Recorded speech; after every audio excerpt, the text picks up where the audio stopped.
Internet চালুর ব্যাপারে BTRC ভবনে গণমাধ্যমে কথা বলছেন টেলিযোগাযোগ ও তথ্য প্রযুক্তি প্রতিমন্ত্রী জুনাইদ আহমেদ পলক। সরাসরি চলে যাচ্ছি সেখানে। BTCL, ISPAB, IIG, ICX, submarine cable, ITC সকলের সহযোগিতা নিয়ে আমরা এখন আমাদের যে ইন্টারনেটের সংযোগটা এটা পরীক্ষামূলকভাবে অগ্রাধিকার ভিত্তিতে আমরা আজকে রাতের মধ্যেই আমরা পুনঃস্থাপন করতে যাচ্ছি। তো আমি এই ঘোষণার পাশাপাশি সবাইকে আরেকটা অনুরোধ করতে চাই যে বর্তমান যে সার্বিক পরিস্থিতি সেটাকে বিবেচনায় রেখে আমাদের দেশের রাষ্ট্রের জনগণের কোনো ক্ষতি যাতে আর না হয় তার জন্য মাননীয় প্রধানমন্ত্রী জননেত্রী শেখ হাসিনার যে উদ্যোগগুলো এবং তার যে সিদ্ধান্তগুলো সেগুলো আমাদের ছাত্রছাত্রী ভাই বোনেরা সন্তানেরা তারা ইতিমধ্যেই তাদের প্রতিক্রিয়া জানিয়েছেন যে আমাদের সর্বোচ্চ আদালতের যে রায় তার প্রেক্ষিতে যে প্রজ্ঞাপন জারি হয়েছে তার মধ্য দিয়ে তাদের দাবিটা সরকার পূরণ করেছে। এখন আমরা চাই যে কিভাবে আমাদের সার্বিকভাবে আমাদের অর্থনৈতিক সামাজিক সকল কর্মকাণ্ড প্রশাসনিক কর্মকাণ্ড সবকিছু যাতে খুব দ্রুত স্বাভাবিক অবস্থায় ফিরে আসে। তো তার জন্যই আজকে আমরা খুব অল্প সময়ের মধ্যেই আজকে রাতের মধ্যেই আমরা অগ্রাধিকার ভিত্তিতে পরীক্ষামূলক ব্রডব্যান্ড কানেক্টিভিটি আমরা পুনঃস্থাপন করতে যাচ্ছি। সবাই যেন তাদের অনলাইন মাধ্যমে দায়িত্বশীল আচরণ করেন, কোনো মিথ্যা গুজবে বিভ্রান্ত না হন।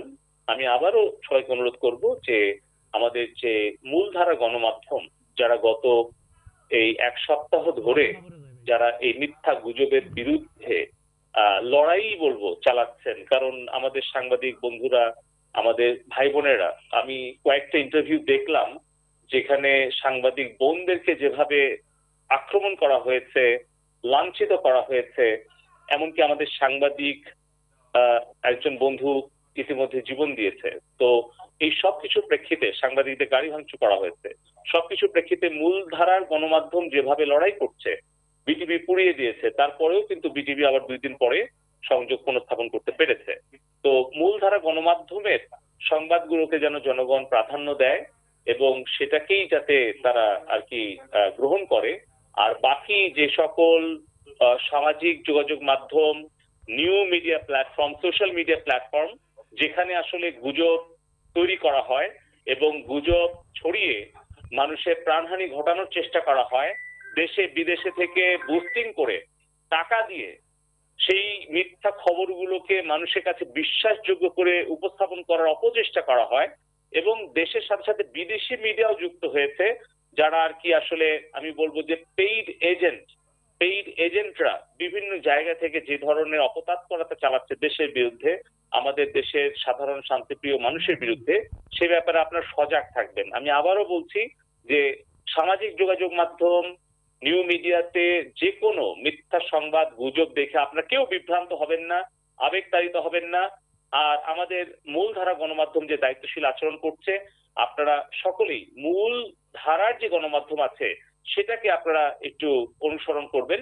এবং আমি আবারও আমাদের সাংবাদিক বন্ধুগণের প্রতি ধন্যবাদ কৃতজ্ঞতা জানাই এবং আমাদের দেশের এই 5 কোটি ছাত্র ছাত্রী ভাই বোনদের প্রতি আমি অনুরোধ করব যে তারা যেন সকলেই মাননীয় প্রধানমন্ত্রী জননেত্রী শেখ হাসিনা ছাত্রছাত্রীদের পক্ষেই ছিলেন এবং ছাত্রছাত্রীদের আন্দোলনের পক্ষেই উনি কিন্তু সরকারকে বাদী হয়ে সরকারই কিন্তু আবার আপিল করেছিল এবং তার প্রেক্ষিতে সর্বোচ্চ আদালতের রায় মেনে নিয়ে প্রজ্ঞাপন জারি করা হয়েছে।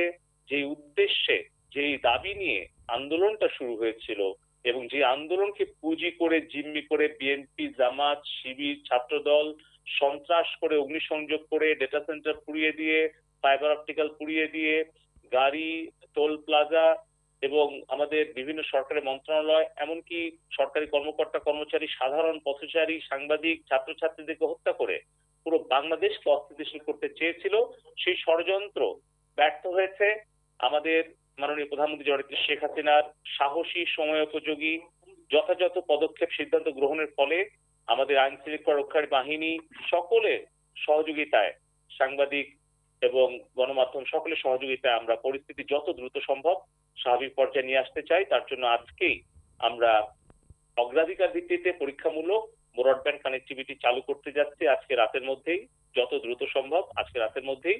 অতএব সবাইকে আমি আবারও দায়িত্বশীলভাবে এই সামাজিক মাধ্যম বা ইন্টারনেটটা ব্যবহার করার জন্য অনুরোধ করবো। আমরা ব্যাংকিং সেক্টরকে গুরুত্ব দিচ্ছি, বাণিজ্যিক অঞ্চলকে গুরুত্ব দিচ্ছি, আমরা মিডিয়া কমিউনিকেশনকে গুরুত্ব দিচ্ছি, কূটনৈতিক অঞ্চল সমূহকে, এলাকা সমূহকে গুরুত্ব দিচ্ছি, এবং যেগুলো বৈদেশিক মুদ্রা আহরণের জন্য, রপ্তানি ব্যবসার জন্য প্রয়োজন, পোশাক শিল্প, IT freelancer, outsourcing business, software developer, exporter, তাদেরকে প্রাধান্য দিয়ে অগ্রাধিকার ভিত্তিতে যত দ্রুত সম্ভব আমরা পরীক্ষামূলক ইন্টারনেটটা আজকে রাতের মধ্যেই চালু করতে যাচ্ছি। সবাইকে ধন্যবাদ। জয় বাংলা, জয় বঙ্গবন্ধু।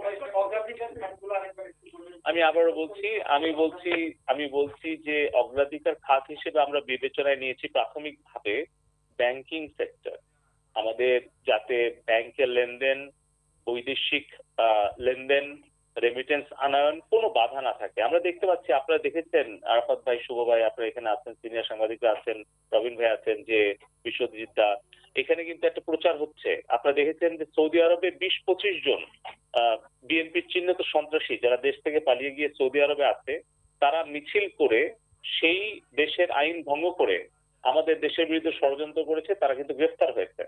এর ফলে কি হচ্ছে, সৌদি আরবের যে আমাদের 30 লক্ষ বাঙালি আছে তাদের কিন্তু অনিশ্চিত হয়ে যাচ্ছে। ইউএইতে সেখানে কিন্তু ইতিমধ্যে 57 জনকে সেই দেশের পুলিশ গ্রেফতার করেছে। এরকম সংবাদ কিন্তু আমরা লন্ডনে পাচ্ছি। লন্ডনে একটা হামলা চালিয়েছে জামাত শিবির, এবং এখনো শুনলাম যে তারা আমাদের হাই কমিশনে নাকি আক্রমণ করার চেষ্টা করছে। তো এই ধরনের কর্মকাণ্ড কিন্তু পরিকল্পিতভাবে করা হচ্ছে আমাদের প্রবাসী কর্মী ভাই বোনদের বিরুদ্ধে, ষড়যন্ত্র হচ্ছে। তো আমাদের প্রবাসী ভাই বোনদেরকে অনুরোধ করব, তারাও হয়তো আমাদের টেলিভিশন মিডিয়ার মাধ্যমে আমার বক্তব্য হয়তো শোনার সুযোগ পাবে। ইন্টারনেট চালুর ব্যাপারে গণমাধ্যমের সাথে কথা বলছিলেন ডাক, টেলিযোগাযোগ ও তথ্য প্রযুক্তি প্রতিমন্ত্রী। সরাসরি ছিলাম আমরা বিটিআরসি ভবনে।